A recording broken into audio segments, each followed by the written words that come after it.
Mes chers compatriotes, hôtes étrangers qui vivez parmi nous, au seuil du Nouvel An, je suis heureux de m'adresser à vous pour vous présenter mes vœux. Ce soir, alors que la communauté catholique est en deuil, avec le rappel à Dieu de sa sainteté, le pape émérite Benoît XVI, je voudrais d'abord joindre mes pensées aux vôtres, en souvenir des êtres chers qui nous ont quittés. Je prie avec vous pour qu'ils reposent en paix. À nos malades, j'exprime ma compassion et mes souhaits de prompt rétablissement. L'année 2022 s'achève comme elle a commencé.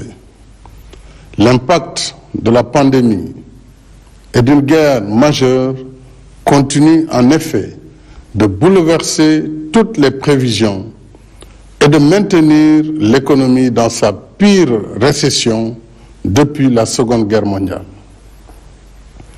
Malgré cette situation difficile, où nombre de pays sont en stagnation ou récession, notre économie reste résiliente. Le classement de World Economics, qui fait autorité en matière de données statistiques, reconnaît en effet le Sénégal comme pays à la croissance la plus régulière sur la décennie 2011-2021. Cette année, notre déficit budgétaire s'est rétréci.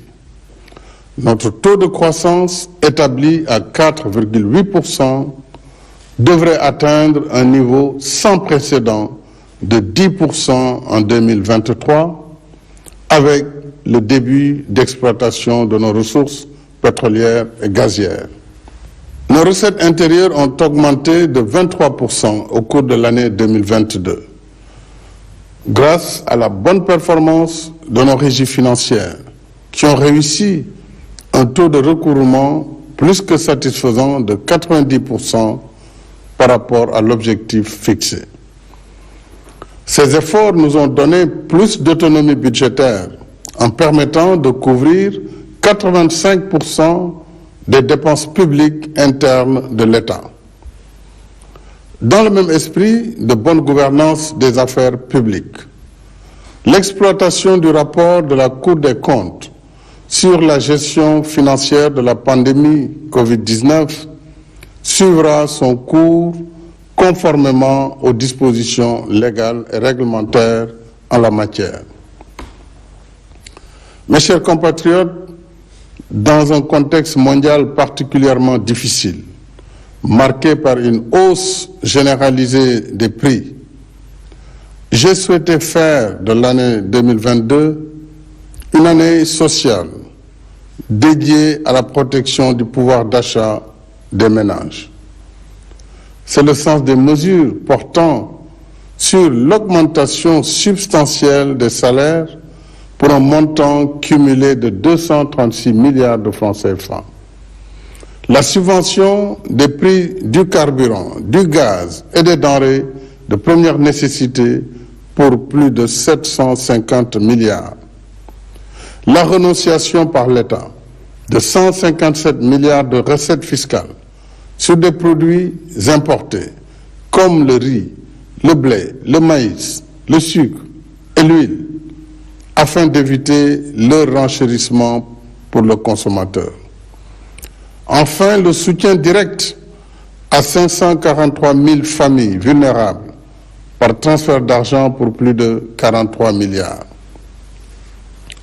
À cela s'ajoutent les décisions issues des concertations nationales sur la lutte contre la vie chère, visant à contenir la tendance inflationniste des prix, y compris le loyer. Je remercie l'ensemble des acteurs économiques et autres forces vives de la nation qui ont contribué au succès de cet exercice de solidarité nationale. L'effort de protection sociale sera renforcé en 2023 avec la mobilisation de plus de 450 milliards au titre des subventions des produits alimentaires et énergétiques. Celles concernant le carburant et l'électricité seront cependant ajustées et mieux ciblées en faveur des couches sociales les plus nécessiteuses. En outre, les bourses de sécurité familiale seront portées de 25 000 francs CFA à 35 000 francs CFA par trimestre et élargies à de nouveaux bénéficiaires sur la base de critères de vulnérabilité. C'est dire, mes chers compatriotes, que le gouvernement reste dans le temps de l'action, de la sensibilité sociale, par la veille, l'écoute et la proximité, mais également de l'offensive économique. En somme, le Sénégal est aujourd'hui passé d'un état d'indigence à un état d'émergence. Le combat pour la souveraineté alimentaire reste un objectif de premier plan. Ainsi, en 3 ans, le budget de la campagne agricole a doublé, passant de 40 milliards en 2019 à plus de 80 milliards en 2022, pour soutenir les producteurs en semences, engrais et matériel agricole. Cette année encore, grâce à l'intensification de nos efforts et une pluviométrie abondante, les récoltes sont satisfaisantes avec plus de 3,6 millions de tonnes pour les céréales et 1,5 million respectivement pour l'arachide et les produits horticoles. Nous ferons encore mieux avec les nouveaux aménagements hydro-agricoles en cours, une meilleure maîtrise de l'eau et le développement progressif des agropoles, des domaines agricoles communautaires et des fermes Natangué et Warui. Dans le cadre de la modernisation du secteur agricole, je me réjouis d'annoncer l'acquisition prochaine de plusieurs matériels et équipements, dont des tracteurs, moissonneuses, batteuses, kits d'irrigation, magasins de stockage et chambres froides. Mes chers compatriotes, en dépit de la crise, nous poursuivons résolument nos chantiers d'infrastructure, parce qu'il ne peut y avoir d'émergence sans infrastructure de base. Cette année, nous avons achevé des projets emblématiques, comme la première phase du TR, le stade Abdoulaye Wade, le pont Nelson Mandela de Foundiougne et celui de Marsassoum, l'autopont de Kermassar, les axes routiers Tambacounda, Goudiri, Kidira et Louga, Dara, entre autres. Au total, 60 chantiers d'infrastructure sont actuellement en cours d'exécution, mettant à contribution le secteur privé national et une main-d'œuvre intensive. Il s'agit, entre autres, de la ligne BRT entre Guédiawaye et Dakar, de la seconde phase du TR entre Diamniadio et Aïbédé, de la route du Dandemayo, de l'axe Kidira-Bakel, de l'autoroute du Nord, Dakar-Tuaon, Saint-Louis, dont les travaux démarrent en 2023 en cohérence avec le regain de trafic lié à l'exploitation de nos hydrocarbures. Du programme de connectivité des zones de production agricole dans les régions de Kaffrine, Kaolack et Thiès, dont le montage financier est bouclé, et du programme spécial de désenclavement, un vaste chantier quinquennal qui a déjà démarré pour réaliser 2850 km de routes ainsi que des ouvrages d'art en milieu rural et urbain. À terme, ce programme mobilisera 60 entreprises nationales et générera 50 000 emplois. S'y ajoutent les projets spécifiques d'équité territoriale exécutés par le PUDC, le PUMON et Promoville pour un maillage complet du pays en route bitumée, pistes carrossables, infrastructures hydrauliques et électriques. Ce sont tous ces efforts qui ont hissé notre pays à la 8e place du classement Global Economy des meilleurs réseaux routiers et autoroutiers d'Afrique sur 38 pays évalués. Nous avons la même ambition de performance pour les secteurs stratégiques des mines et de l'énergie, conformément à nos engagements au titre de l'initiative pour la transparence des industries extractives, ITIE. Le conseil d'administration de l'ITIE a ainsi reconnu en octobre dernier que le Sénégal a atteint un score très élevé dans la mise en œuvre de l'ITIE suite à sa seconde validation, avec la mise en ligne transparente des contrats miniers, pétroliers et gaziers, tous accessibles au grand public.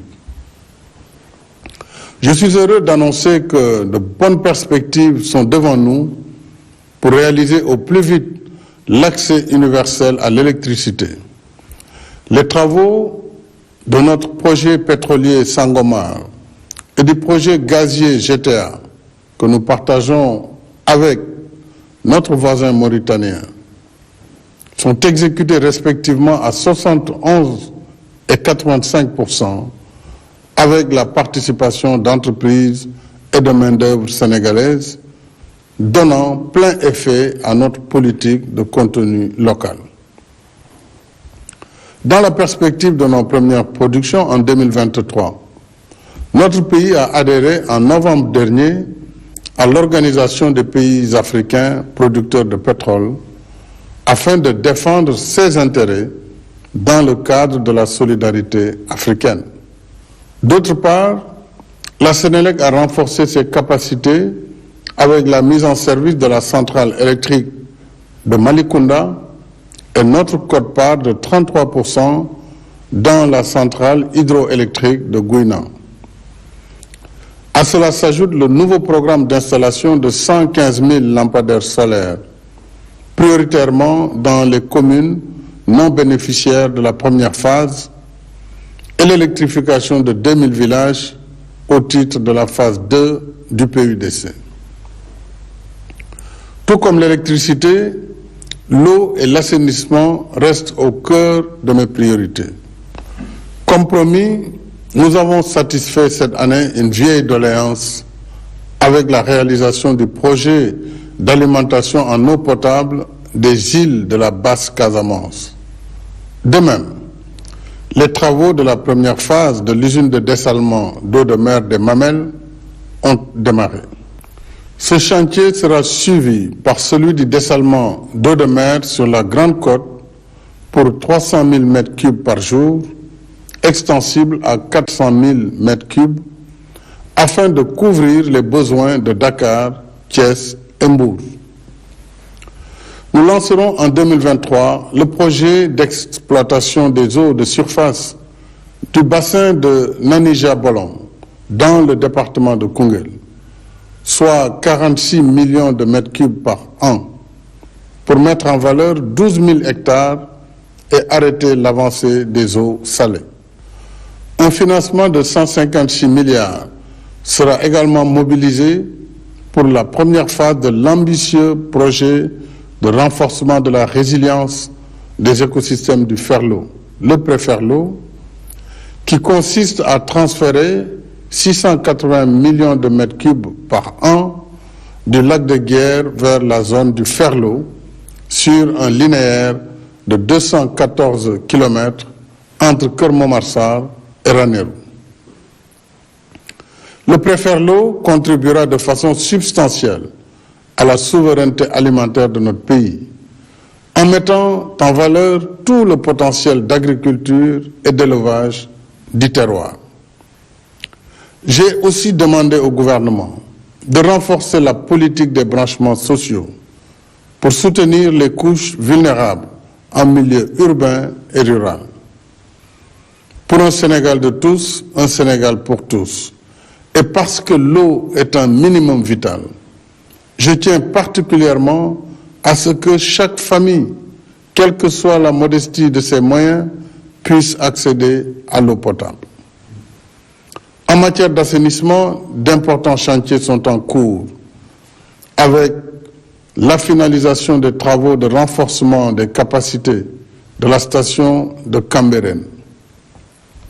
Le lancement du projet de renouvellement du collecteur Anne-Fan pour régler une vieille préoccupation des communes de Anne, Fan.e, Amitié, Grand Dakar, Biscuiterie, Mermoz Sacré-Cœur, Sicap Liberté, Dieuppeul-Derklé, Grand Yoff et des HLM. Enfin, la poursuite du programme d'assainissement des villes de Dakar, Kaolack, Louga, Matam, Pikine, Rufisque, Tambacounda, Saint-Louis, Tivaouane et Touba. Dans la quête d'émergence, notre système éducatif reste le cœur battant qui irrigue le corps social et donne vie et espoir à la nation. Éduquer et former nos enfants, c'est entretenir la lumière du savoir qui éclaire les esprits et illumine notre marche vers le Sénégal de nos rêves. C'est pourquoi l'État continue d'investir plus de 25% du budget national dans l'éducation et la formation. Nos acquis récents le prouvent à suffisance avec l'inauguration de l'université Amadou Mahtar Mbow, le démarrage des classes préparatoires aux grandes écoles, la finalisation des travaux de construction de l'université El Hadji Ibrahima Niass, le renforcement des capacités de l'université virtuelle du Sénégal, avec la construction en cours de 46 espaces numériques ouverts, le démarrage des enseignements du campus franco-sénégalais, la création des universités Souleymane Niang de Matam et Sénégal oriental de Tambacounda, dont les coordonnateurs de projets sont déjà nommés. La mobilisation de 52 milliards pour la modernisation des équipements scientifiques de nos universités, l'amélioration de la pension de retraite du personnel enseignant et de recherche, et l'augmentation des avantages accordés au personnel administratif, technique et de service. Malgré nos contraintes et nos limites, nous devons être fiers de notre système universitaire. Au regard des performances de l'université Cheikh Anta Diop de Dakar, récemment classée première université francophone d'Afrique, et des excellents résultats de nos candidats au dernier concours d'agrégation du CAMES en sciences de la santé. Et à travers le monde, des compatriotes et ressortissants d'autres nationalités formés à l'université sénégalaise excellent dans tous les domaines de l'activité humaine, y compris les plus pointus. Cela montre que nous devons continuer à investir dans l'école parce que c'est opportun et productif. C'est pourquoi je tiens à l'exécution diligente du projet de construction à compter de 2023 de 22 lycées et collèges dans les régions de Dakar, Thiès, Kaolack, Kaffrine et Sédhiou, et du programme d'urgence de réhabilitation de plusieurs lycées historiques, notamment Blaise Diagne, Seydina Limamou Laye, Seydou Nourou Tall et John Fitzgerald Kennedy de Dakar, El Hadj Malick Sy de Thiès, El Hadj Omar Foutiyou Tall et Charles de Gaulle de Saint-Louis, Valdiodio Ndiaye de Kaolack et Djignabo de Ziguinchor. J'accorde le même ordre de priorité à la mise en œuvre des conclusions de la rencontre nationale avec la communauté des Dara du 28 novembre dernier. Depuis des siècles, les Dara font partie intégrante de notre patrimoine spirituel, éducatif et socio-culturel. Ils méritent à ce titre une reconnaissance et un appui institutionnel plus conséquent. À cet effet, en attendant la mobilisation prochaine d'autres moyens, j'ai décidé d'allouer au système éducatif des Dara 20% des fonds de dotation afin de pérenniser leur prise en charge concertée, alliant tradition et modernité. dans la même dynamique d'inclusion sociale et d'équité territoriale. La DER/FJ, qui compte à ce jour 205 000 bénéficiaires, continue son déploiement sur l'étendue du pays pour financer, conseiller et accompagner des femmes et jeunes porteurs de projets. Je tiens particulièrement à ce que la DER/FJ veille à assouplir davantage ses procédures et méthodes d'intervention pour mieux s'adapter aux besoins et réalités de ses cibles. De même, l'État soutiendra davantage les cultures urbaines avec les moyens accrus du nouveau Fonds de développement des cultures urbaines et des industries créatives. Le gouvernement reste engagé également sur le front de la santé pour tous. Ainsi, après les inaugurations des hôpitaux de Sédhiou, Kaffrine, Kédougou, Touba et Agnam, d'autres chantiers d'établissements publics de santé sont en cours à Tivaouane, Ourossogui et Saint-Louis. Les travaux de la polyclinique de l'hôpital principal se poursuivent, de même que la construction de l'hôpital Aristide Le Dantec et celle du Centre national d'oncologie de Diamniadio pour le traitement du cancer. En même temps que nous investissons dans les structures de santé et leurs ressources humaines, il nous faut impérativement réformer et améliorer la gouvernance du secteur afin de la rendre plus efficace et plus transparente. C'est pourquoi j'ai demandé une digitalisation intégrale du système, la mise en place de contrats de performance pour les hôpitaux et la révision de la convention hospitalo-universitaire. Mes chers compatriotes, au titre de son mandat à la tête de l'Union africaine et dans un contexte international agité et incertain, notre pays, fidèle à ses idéaux panafricanistes, a porté avec constance le plaidoyer pour la paix et l'intégration africaine et la défense des intérêts de notre continent dans la gouvernance politique, économique et financière mondiale. Notre diplomatie a pu mobiliser un consensus général qui balise désormais la voie pour l'adhésion historique de l'Union africaine comme membre de plein droit du G20. Je redis notre gratitude et nos sincères remerciements à tous nos partenaires qui ont soutenu la candidature de l'Afrique dans un esprit d'équité et de solidarité.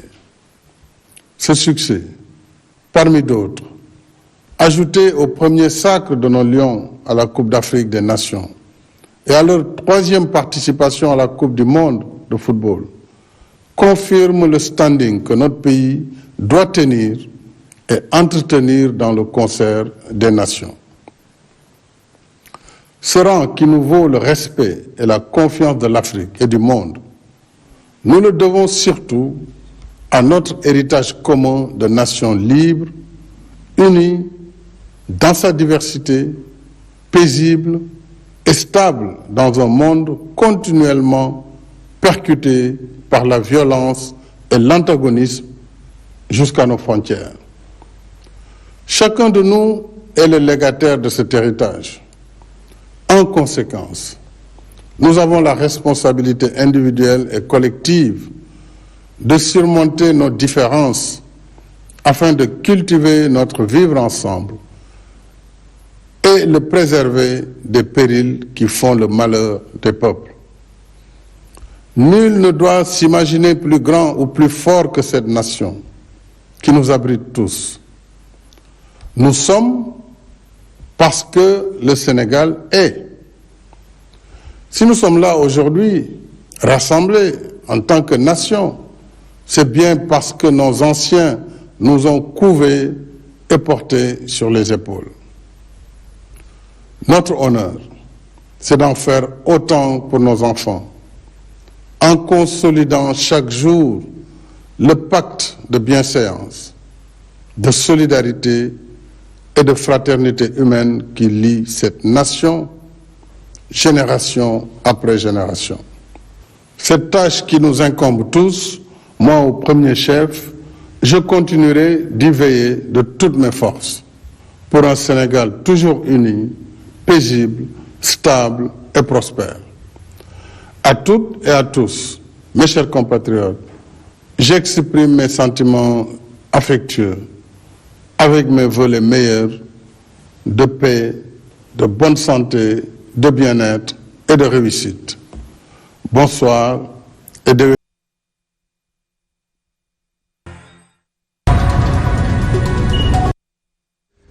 mbokk yi ñu ngi leen di dellu di